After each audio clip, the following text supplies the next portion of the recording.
మా అమ్మ ఇప్పటి వరకు జరిగిన దోపిడీ చాలరా, ఇక నుంచైనా ఈ దోపిడీ నువ్వు ఆపరా అని నాతో చెప్పింది.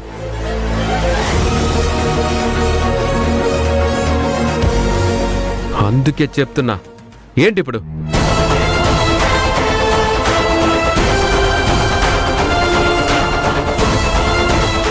రేయ్, అమ్మొస్తుందిరా. రాని, నాకేమైనా భయమా?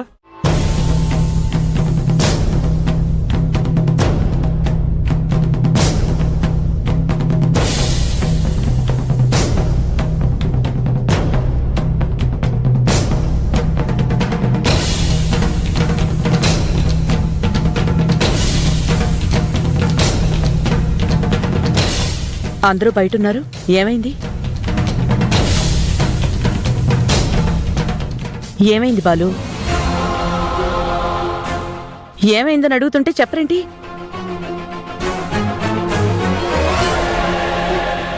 ప్రతి నెల మన ఇంటి నుంచి చిన్నొదిన వాళ్ళకి సరుకులు ఇస్తాం కదా వదినా, అవి ఇక నుంచి పంపడం కుదరదని విష్ణు గొడవ పడుతున్నాడు.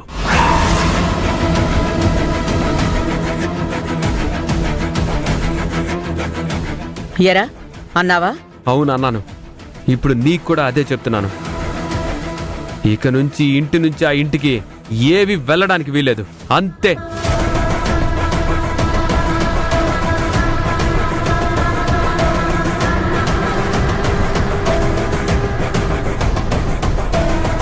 అంజీ, సరుకులు తీసుకెళ్ళి అక్కడ పెట్టు. ఆహాహా, ఏం నటిస్తున్నారు? గిల్లి జోల పడ్డం అంటే ఇదే. హే వేద, ఏం మాట్లాడుతున్నావు?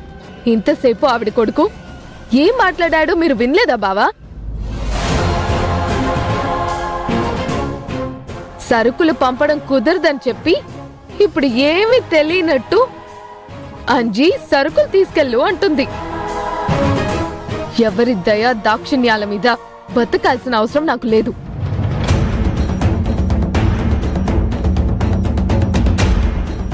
వేదా, అవునమ్మా, ఈవిడ గారి బుద్ధేటో నేను చెప్తూనే ఉన్నాను, నీకే అర్థం కాలేదు.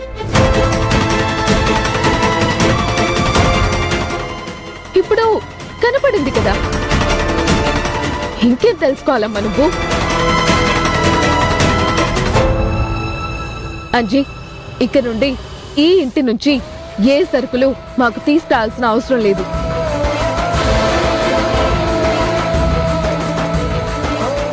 మేము అడగాల్సింది మా నాన్నని, మమ్మల్ని చూసుకోవాల్సిన బాధ్యత మా నాన్నది. ఏమైనా ఆయనతోనే తెలుసుకుంటాను, ఎవరి ముష్టి నాకు అక్కర్లేదు.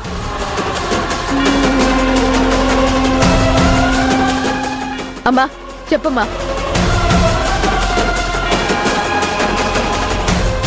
చెప్పమంటున్నాను కదమ్మా, చెప్పు. అంజీ, సరుకులు తీసుకుని లోపల పెట్టు.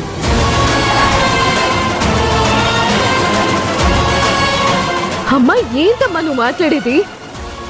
ఎవరిష్టాలు ఎలా ఉన్నా మనకి అనవసరం.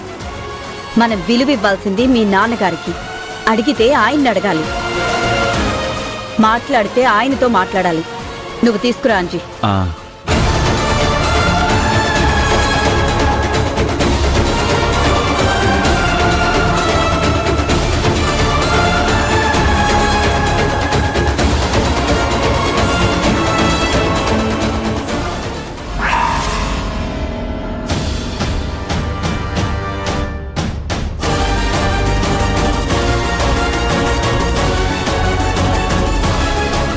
రే విష్ణు, నువ్వేం మాట్లాడుతున్నావో తెలుస్తుందా నీకు? అమ్మా, నువ్వేం అడగాలనుకుంటున్నావో నాకు తెలుసు, కానీ నేను చెయ్యాలనుకుంది మాత్రం తప్పు అని నేనైతే అనుకోవట్లేదు. తప్పు కాదా? ఎందుకు తప్పవుతుందమ్మా? ఎలా తప్పవుతుందో నువ్వు చెప్పు. మీ నాన్నగారి నిర్ణయాన్ని నువ్వు కాదనడం తప్పే అవుతుంది. కానీ ఎప్పుడు ఆయన తీసుకున్న నిర్ణయం కరెక్ట్ కాదు అని నాకు అనిపిస్తుంది, తప్పే అని అనిపిస్తుంది. చెల్లమ్మా, నేను మాట్లాడొచ్చో లేదో తెలియదు కానీ ఓ మాట చెప్పాలమ్మా. నానా, నువ్వేంటి చెప్పేది? అంటే నన్ను మాట్లాడతావా? ఒరే, తల్లి కొడుకులు ఇద్దరు ఒకరితో ఒకరు గొడవ పడుతుంటే నన్ను మీలాగా చూస్తూ బొమ్మలో నిలబడమంటావా? ఇది మన కుటుంబం రా, నా కుటుంబం. సమస్య వస్తే దాని గురించి మాట్లాడద్దా? వాడి గురించి వదిలే అన్నయ్య. నువ్వేం చెప్పాలనుకుంటున్నావో అది చెప్పు. అమ్మ చెల్లెమ్మా, విష్ణు ఏమి వాళ్ళ ఇంటికి సరుకులు పంపించొద్దు అని అడ్డుపట్టలేదమ్మా. నువ్వు అర్థం చేసుకోవట్లేదు అంతే. ఈ ఇంటిని సరుకులు అక్కడ పంపాలంటానికి రీజన్ ఏమి కనపట్లేదు అని.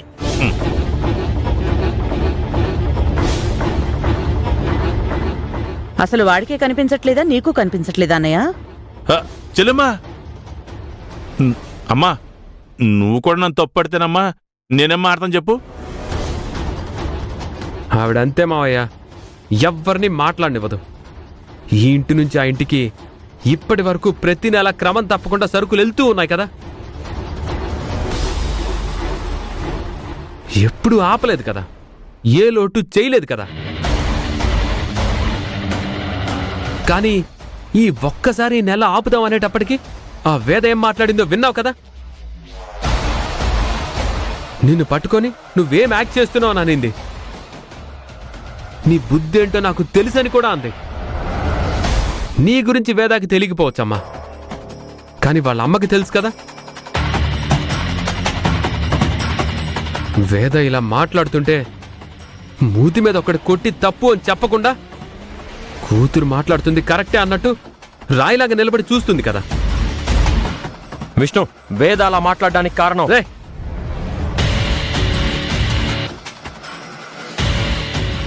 ఇది మా అమ్మకి నాకు సంబంధించిన విషయం.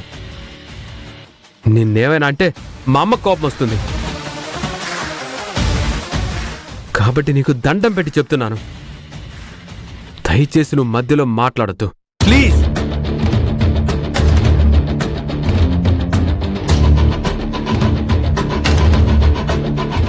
అమ్మా, నీ కోపమైతే రావచ్చు, కానీ నాకెందుకు ఇది కరెక్ట్ కాదనిపిస్తుంది.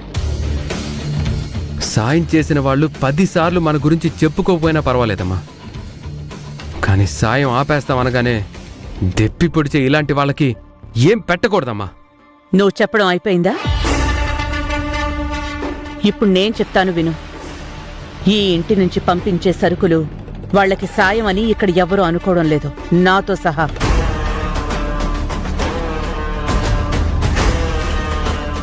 అక్కడ 2 ఇళ్లుండొచ్చు, కానీ ఆ 2 ఇళ్లకి యజమాని మీ నాన్నగారు. ఆయన నిర్ణయమే ఫైనల్. ఆయన చెప్పింది తూచా తప్పకుండా జరిగేలా చూసుకోవటం నా బాధ్యత.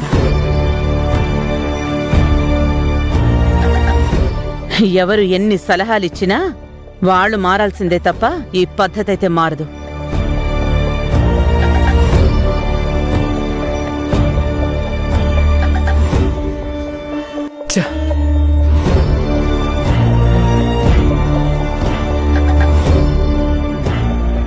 ఈ విషయం ఎట్టి పరిస్థితుల్లోనూ ఆయనకి తెలియకూడదు.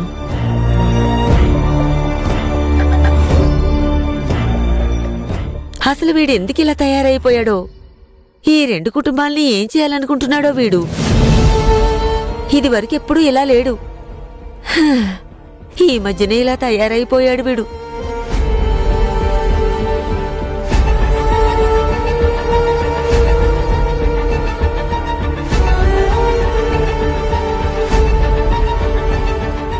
ఇదంతా చైర్మన్ గారి కూతురు సావాసం వల్లే వచ్చిందల్లుడు, డౌట్ లేదు.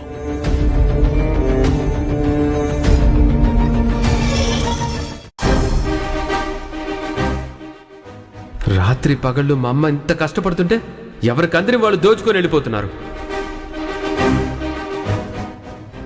బాధ్యతలు తీసుకునే వాళ్ళకే హక్కులుంటాయి, మీకేం బాధ్యతలున్నాయి? ఏనాడైనా అన్నపూర్ణ క్యాటరింగ్కి వచ్చి పనిచేశారా నువ్వు మీ అమ్మ? వేదా, ఇదిగోవే కాఫీ తీసుకో. నాకేం అక్కర్లేదు. రోజు ఈ టైంకి కాఫీ తాగుతావు కదే, ఇవాళ ఏమైంది? ఏమైందో నీకు తెలీదా? జరిగిన దాన్ని అప్పుడే మర్చిపోయావా నువ్వు? కొన్ని విషయాలు ఎంత తొందరగా మర్చిపోతే అంత మంచిదే. ఇదే ఇలా నువ్వు ప్రతి దానికి సర్దుకోబట్టే వాళ్ళు అలా మాట్లాడుతున్నారు. అసలు ఎందుకు మనం వాళ్లతో మాట్లాడాలి? నాన్నగారి కష్టంతో బతుకుతున్నామా, వాళ్ళ దయా దాక్షిణ్యాలతో బతుకుతున్నామా? నాన్నగారి కోసం అని చెప్పి వాళ్లతో మాటలు పడ్డం, అవమానాలు భరించడం నీకు అలవాటైపోయింది. కానీ నా వల్ల కావట్లేదమ్మా.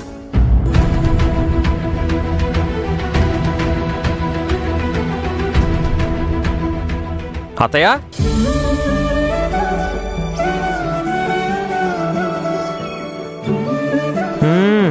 ఆహా, గుమగుమలాడే కాఫీ వాసన. ఏంటత్తయ్య, కాఫీ పెట్టావా?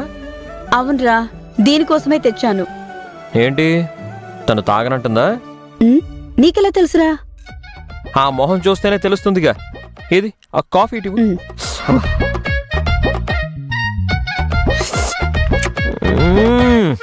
కాఫీ అద్భుతంగా ఉంది అత్తయ్య, బ్రహ్మాండం.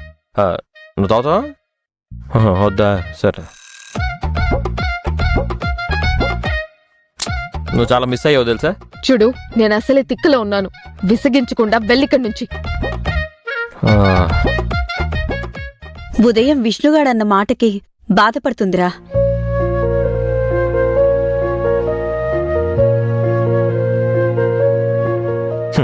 వేదా, వాడి మాటలు కూడా పట్టించుకుంటావా నువ్వు? నువ్వేం కవర్ చేయక్కర్లేదు. వాడేంటి, ఆవిడ గారు ఏం మాట్లాడింది? ఏం మాట్లాడింది? నేను అక్కడే ఉన్నాను కదా. నీ బుద్ధేంటో నాకు తెలుసని ఆవిడ్ని నువ్వు అన్నావే గాని నిన్ను ఎవరూ ఏమీ అనలేదు కదా. మీ అందరి ముందు అనకపోవచ్చు, కానీ ఆవిడ కష్టార్జితాన్ని దోచుకొని తినేస్తున్నామని చెప్పి ఆవిడ కొడుకుతో అనిపించింది కదా. ఆవిడ చెప్పకుండానే వాడంటాడా?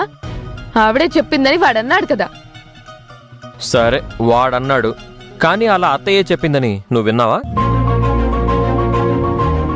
అత్తయ్య అలా అంటుందని నువ్వు నమ్ముతున్నావా? చూడు వేద, విష్ణుగాడి దృష్టిలో ఇవి రెండిళ్ళు కావచ్చు, కానీ మిగతా అందరి దృష్టిలో ఇది ఒకటే ఇల్లు. నువ్వు బాధపడుతూ ఉంటావని ఈ విషయం నీతో చెప్పాలని ఇప్పుడు ఇక్కడికి వచ్చాను. అర్థం చేసుకో వేదా. మొండి, నీకే చెప్తుంటే అర్థం కదా. ఇంత మొండిదాన్ని ఎలాగన్నా అవుతాయా?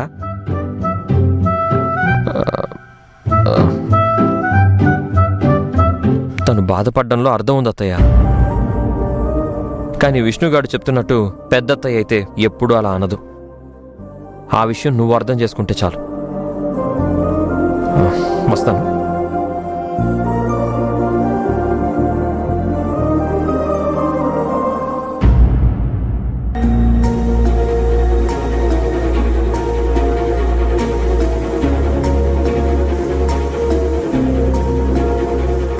జాను, నువ్వు కూర్చో, నేను వడ్డిస్తాను. నిర్మల, నువ్వు కూడా కూర్చో. పర్లేదు వదినా. నిర్మల,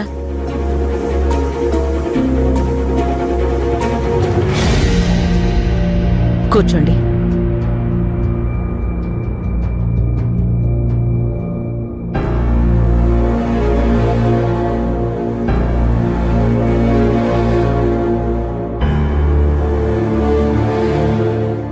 అవును, విష్ణు ఏడి?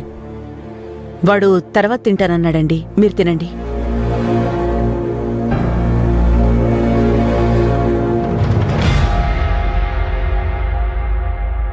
ఏమైంది?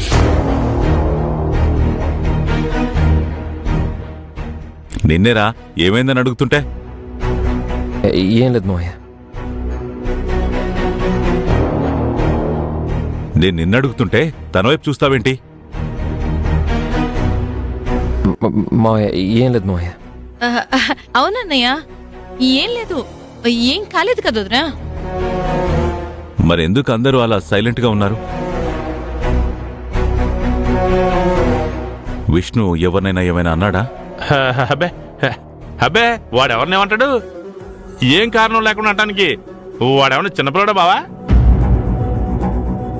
ఇగో, మమ్మల్ని ఎవరిని పల్లెత్తి మాట కూడా అనలేదు. కానీ వేదతో చిన్న గోడ.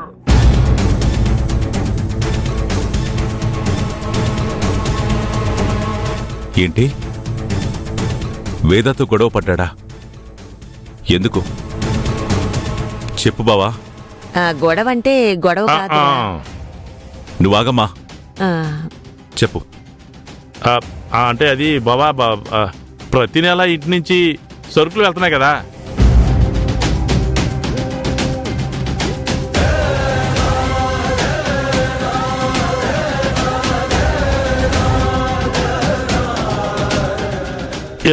ఇక నుంచి అవి కుదరదు అని చెప్పాడు. దాంతో బావా యాండి తినే కంచం దగ్గర నుంచి లేస్తారేంటండి? కూర్చోండి. నేను తినడం కాదు, ముందు వాడికి గడ్డి పెట్టాలి. ఏమనుకుంటున్నాడు వాడు? వాళ్ళనెవరనుకుంటున్నాడు అసలు? మావయ్య, విష్ణు గురించి మీకు తెలిసిందే కదా. అని ఎప్పటికప్పుడు మనం సరిపెట్టుకోవడమేనా? కానీ వాళ్ళు ఏ మార్పు రావట్లేదే.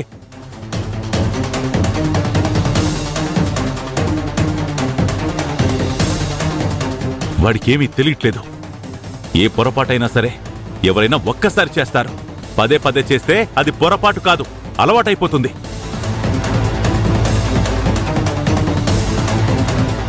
చివరికి అదే వాడి క్యారెక్టర్గా మారిపోతుంది. ఎక్కడ వాడు? ఎక్కడా ఎక్కడా ఎక్కడా? విష్ణు, విష్ణు, యాండి, మావయ్య, యాండి, మావయ్య, ఆగండి. ఉన్నా. ఆగండి. నువ్వాగు. ఇప్పటి వరకు నీ కొడుకు నువ్వు వెనకేసుకొచ్చింది చాలు. ఇప్పుడు నన్ను ఆపొద్దు, నువ్వుండు. యాండి, యాండి, ప్లీజ్ ఒక్కసారి నేను చెప్పేది వినండి. వాడలా మాట్లాడడం తప్పే. వాడికి నేను చీవాట్లు పెట్టాను. ఇప్పుడు మీరు కూడా వెళ్ళి వాడిని కోప్పడితే వాడి ఇంట్లోంచి వెళ్ళిపోతాడండి. పోతే పోనీ అన్నపూర్ణ.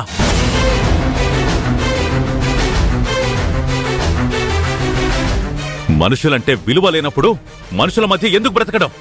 పోయి అడవిలోనైనా బతుకుతాడు.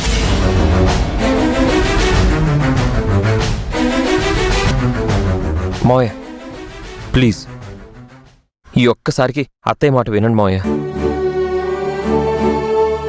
కోపంలో మీరు వాడిని ఇంట్లో నుంచి పోతే పో అని అంటున్నారు గాని, మొన్న వాడు కోపంతో వాడి ఇంటికి రాకపోతే మీరెంత కంగారు పడ్డారు?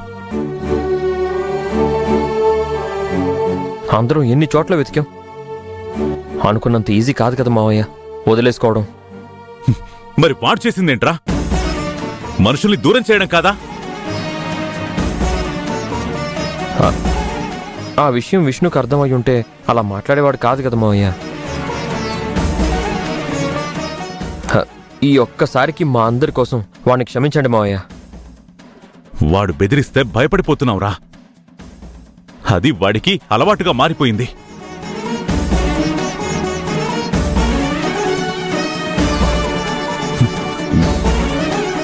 మీరందరూ ఇంకా వాడిని అలాగే వెనకేసుకొని వస్తే ఏదో ఒక రోజు మీ అందరికంటే ఎక్కువ బాధపడాల్సింది మీ అత్తయ్యరా.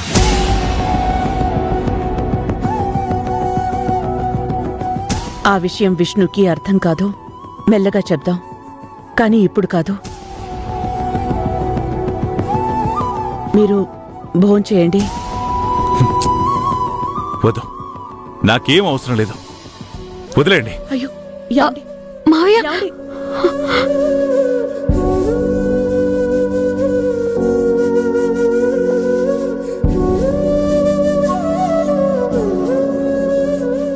ఇప్పుడు మీ కడుపు నిండిందా? గొడవ గురించి మావయ్యకి తెలియకూడదని అత్తయ్య చెప్పింది కదా, ఎందుకు మాట్లాడావు నాన్న? ఊరే, నేనేం కావాలని చెప్పలేదురా, పుసుకుని వచ్చిందంతే. అవునవును, అవసరం లేని మాటలన్నీ నీ నోట్లోంచే పుట్టుకొని వస్తాయి. సరే సరే, మీరు భోజనం చేయండి. కూర్చోరా, కూర్చో నిర్మల.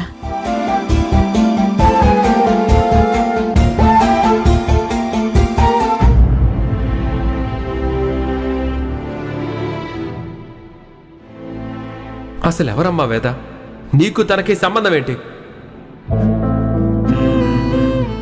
నువ్వేమైనా దాన్ని కన్నావా? దానికి ఏం కావాలో ఆయన చూసుకోవాలి. కన్నది కాబట్టి పెట్టుపోతల గురించి ఆవిడ ఆలోచించుకోవాలి. ఇది మా అమ్మ డబ్బు, తనిష్టం. ఆవిడిస్తే మాత్రం మీరెలా తీసుకుంటారు?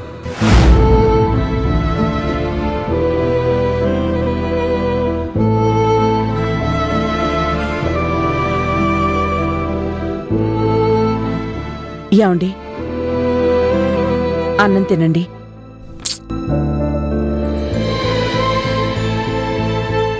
ఏమైంది మీకు? తినను అంటూ వచ్చేశారు, తీసుకొస్తే మొహం తిప్పుకుంటున్నారు. ఏంటసలు? మీరిలా ఏమీ తినకుండా ఉంటే ఎలా? నన్ను ఏడుస్తూ కూర్చోమంటారా చెప్పండి? నువ్వెందుకు అడవడం? నీ కొడుకన్న మాటలకి అక్కడ లలిత ఎంత బాధపడుతుందో అదేమైనా ఆలోచించావా? రేపెలాగో అక్కడికి వెళ్తారు కదా, అప్పుడు ఓదార్చొచ్చులేండి. దానికెందుకు ఇప్పుడు కడుపు మార్చుకుని ఆలోచించటం? అంటే వాళ్ళ గురించి ఆలోచించొద్దు అంటున్నావా? ఆ? నేనా మాట అనలేదండి. మీరు ఆలోచించండి. వాళ్ళ గురించి ఆలోచించాల్సిన బాధ్యత మీకుంది. నేనెవరు కాదని చెప్పడానికి? ఇవాళ ఏదో నా బిడ్డో మాట అన్నాడని మీరంత బాధపడిపోతున్నారే, మరి ఆ వేద నన్ను రోజు ఎన్ని మాటలంటుంది, నన్ను ఎంత లేసే మాటలంటుంది. అప్పుడెప్పుడు మీకు బాధ అనిపించలేదే? ఓహో, అంటే నీ కొడుకును వెనకేసుకొస్తున్నావా? నేను వెనకేసుకురావడం లేదండి. తప్పు ఎవరు చేసినా తప్పు అంటున్నాను. అది కాదన్నపూర్ణ. వేద ఏదో ఉక్రోషంతో నీతో గొడవ పడుతూ ఉంటుంది. తనన్న మాటలు విష్ణుగాడన్న మాటలు ఒక్కటేనా? వాళ్ళు పరాయి వాళ్ళా? పరాయి వాళ్ళని నేనేం అనడం లేదు. కాని ఒకరి మీద ఒకరికుండే అభిప్రాయం మరొకరికి ఉండకపోవచ్చండి. లలిత మీద మీకున్న ప్రేమ నాకుండకపోవచ్చు, నాకున్నంత ప్రేమ విష్ణుకుండకపోవచ్చు. పరిస్థితుల్ని బట్టి సర్ది చెప్పుకుంటూ చక్కబెట్టుకుంటూ వెళ్లడమే తప్ప చేయగలిగిందేమీ లేదుగా. అవన్నీ సర్లేండి, ముందు మీరు భోజనం చేయండి. అన్నం మన కోసం ఎదురు చూడకూడదండి. తీసుకోండి. వద్దులే.